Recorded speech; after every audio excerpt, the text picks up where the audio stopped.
Flying over Armstrong Woods, you might not see them, but tucked away among the dense trees and brush, there are nearly a dozen marijuana gardens. You're looking at one of them right here, but it's basically camouflaged into the mountainside for all but the trained eye. Pretty remote locations, we're not able to walk into most of them, so we're using our helicopter with long lining and our short haul operations to get to these gardens and eradicate all of them. What you see in the back of this truck is only part of the day's bust. The thousands of plants here had a potential value of $500,000. That's $500,000 in pot that won't end up on our streets. These gardens could all belong to the same organization.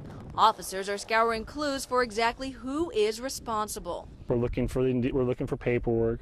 We're looking to see where the fertilizer was purchased. We're looking to see if we find a handgun or rifle, who is it registered to. This is actually the second bust in this state park. The Sonoma County Narcotics Task Force was out here just 2 weeks ago. We came out took the 23,000 plants out of here, but at that time we didn't have the manpower or the aerial support to continue checking the area. A flyover later showed thousands more plants, pointing to a bigger trend in not just Sonoma, but Mendocino and Lake counties as well. The gardens are bigger.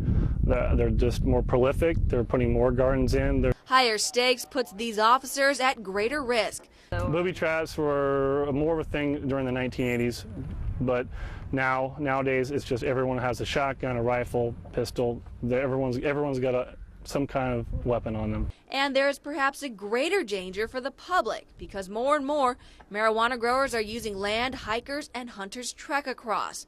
These large organizations have been moving into Northern California, actually all of California, and they're targeting a lot of our public lands, Forest Service, Bureau of Land Management, state parks. They're moving north, they're moving east, west, they're everywhere.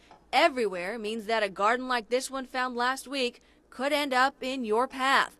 And if so, officers have this piece of advice. It's not safe. Don't go into the marijuana garden. Don't try to be a hero. Just get out of there and then contact the local sheriff's office. In Armstrong Woods, Trisha Waugh, TV 50 News.